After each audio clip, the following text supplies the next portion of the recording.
Chapter 16. The Legend of Rishabha. Om Sri Ganesha Maha. Mukkalacharya continued the narration. Priyavrata's son was Agnidhara. Agnidhara's son was named Nabhi. He was born from the sacrificial fire of a Yagna. He was a devotee of Vishnu. He was an incarnation of Vishnu as his Amsha form, born to the family of Agnidhara in an embodied form as a son. O Prajapati, Nabhi begot a son Rishabha from a Yagna. He was also the embodiment of Vishnu, and having attained the grace of Vishnu, Nabhi was content. Rishabha begot 100 sons. Bharata was the eldest. 81 of the sons of Nabhi observed austere penance and became Brahmins. 9 sons, instead of ruling the kingdom, became mendicant yogis. They were not inclined to the material world and abandoned it forever to become Ganapatya yogis. They were Kavi, Hari, Antariksha, Pippalayana, Prabuddha, Avirhotra, Karbhajana, Dhrumila, and Kamasa. These great yogis were Urdhvareta, brahmachari or chaste, in whom the seminal energies flow upwards, and revered by all. They wandered in the 3 worlds.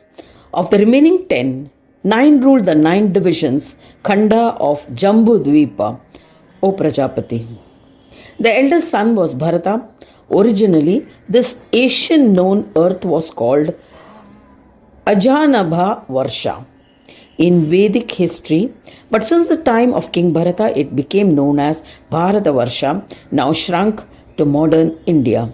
He was a glorious emperor among 9 brothers. Having organized his kingdom in this manner, Rishabha went to forest. He practiced different forms of yoga and became an Avaduta yogi, a saint who is beyond egoic consciousness, duality, and common worldly concerns, and acts without consideration for standard social etiquette. He observed various yogic practices and purified his chitta bhumi, that is, chitta vrittis or tendencies of kshipta, mudha, vikshipta, ekagra, and niruddha.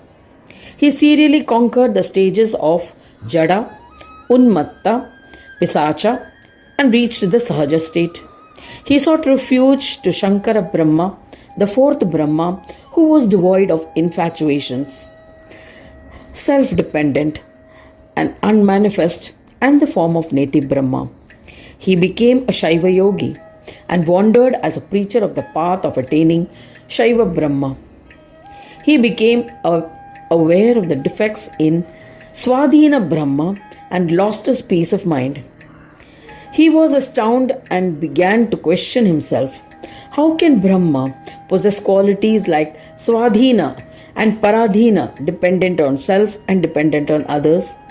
Shiva is the Swadhina form, self-dependent. Hence he cannot be a Yogindra. To resolve these confusing thoughts, he approached Shankara. After offering pranams, he stood near Shiva. Shiva respectfully welcomed the yogi. He saw a number of worshippers of Ganesha in the assemblage of the devotees of Shiva. He became astonished. Later, at an opportune time, he paid obeisance to Shiva, and with wholehearted devotion, Rishabha asked, O Shankara, I bow to you. To the embodiment of yoga, I bow to you. To the supporter of the world, I bow to you. To the Lord of the Brahmas, I bow to you.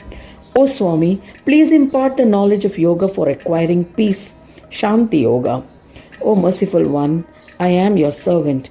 O Lord, I am your disciple. I was under the impression that Sahaja state is a state of Brahma, but in that state I experienced the awareness of I-ness, Swadhina. As a result, my peace of mind has been disturbed. Mukkalacharya continues the narration saying that on listening to the words of Rishabha, Shiva was pleased. He explained to his ardent devotee and Pashupata, the follower of Shiva Pashupati, he said, O great yogi, what you have asked can redeem a yogi. I shall impart that knowledge happily. Listen with a single-pointed mind. The ancient Vedas have described Ganesha as Shanti Yoga. Yogis have always worshipped this yoga form of Ganesha. Everything that exists has taken birth from him. It is because of his support that everything is sustained. In the end, everything is merged into him, becoming his form. Tad Akara. The enigma of yoga has been revealed in the Sama Veda. Comprehending it, you will attain peace. There is no doubt about it. That which can be experienced by the mind and expressed through speech, Manovanimaya, has been addressed as Ga, and Gakara Brahma symbolizes the entire visible and invisible universe. That which cannot be experienced by the mind nor expressed through speech, that which is Manovani Vihina, is addressed as Na, and Nakara Brahma symbolizes all the Brahmas in some yoga and ayoga states. The various Brahmas have been created from Gakara. The yogis consider them as tattvas. There are 24 tattvas or elements. The principle or tattvas are 24 in number. There are 5 gross elements, bhutas, namely Prithvi, Apa, Teja, Vayu and Akasha, characterized respectively by smell, taste, visual form, thermal sensation and sound.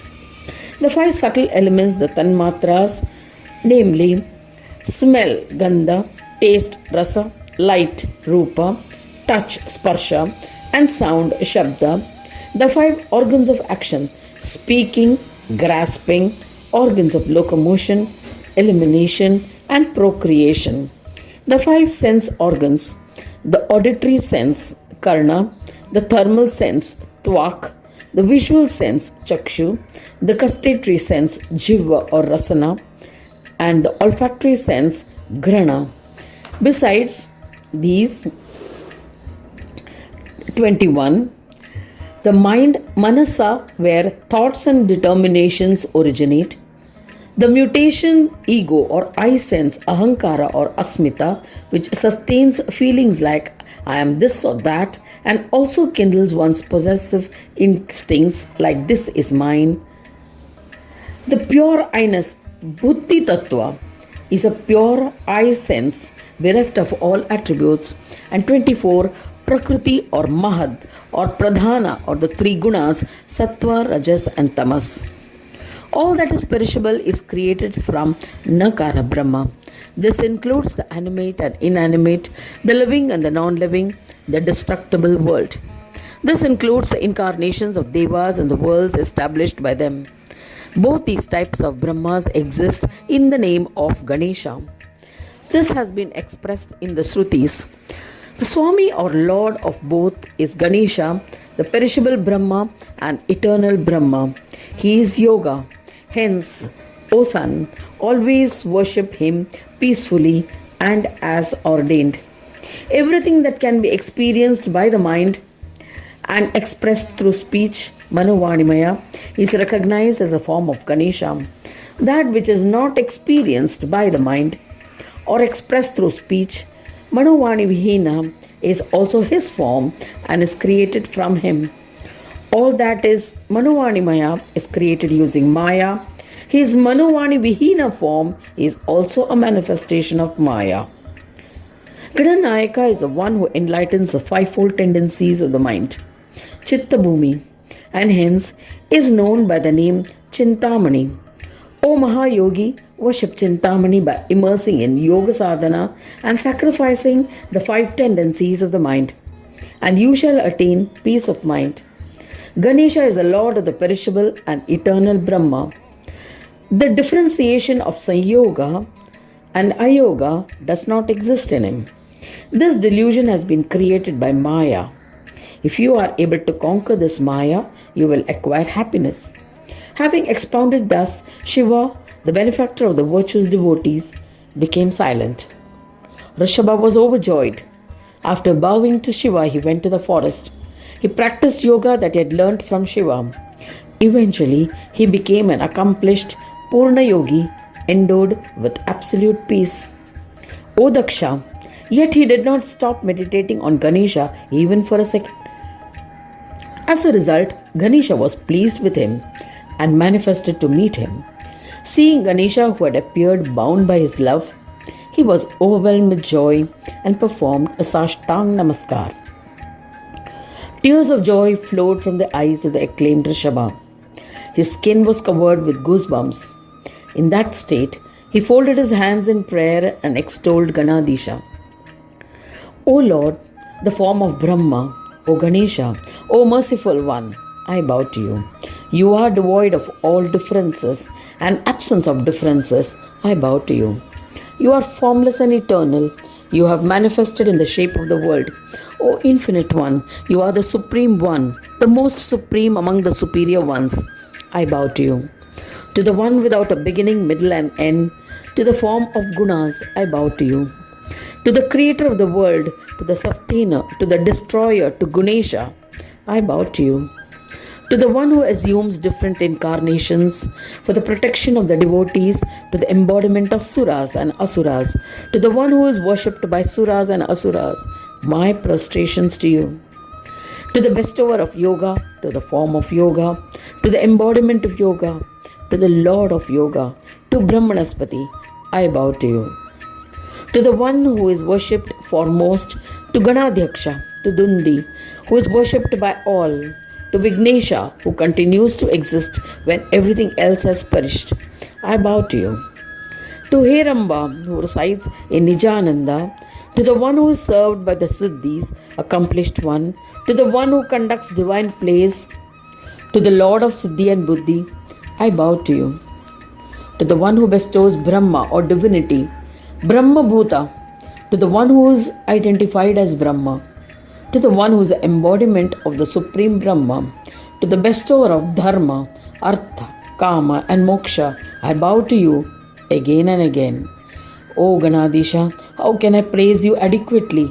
The Vedas and other scriptures are incapable of extolling you, yet I have extolled you using my limited wisdom and knowledge. Please grant me steadfast devotion and unwavering faith towards you. Mukkalacharya continued the narration. Having extolled thus the illustrious Rishabha prostrated at his feet, Ganesha lifted him up affectionately. Gananatha said to the beloved devotee, disciple of Shiva, Shiva Prajna, the eternal Vishnu himself, O meritorious devotee, your devotion to me will be unwavering and eternal. The stotra composed by you will have the power to bestow peace. I shall grant all the wishes of the reader of the stotra. Do not have any doubt about this. This is my heartfelt blessings. Having granted these boons, the beloved of the Ganas disappeared. Rishabha Yogi attained peace and became a devotee of Ganesha. The best of men who read the stotra composed by Rishabha will be blessed with fulfillment of all that they desire. The devotees will attain divinity. They will experience peace, detachment from the world. It will bestow peace when narrated with devotion to such ardent devotees. Thus ends the 16th chapter titled The Legend of Rishabha of the second Khanda of the Puran Upanishad, Srimad Mudgal Puran, describing the legends of Ekadanta, dedicated to Sri Gajanana. End of chapter 16.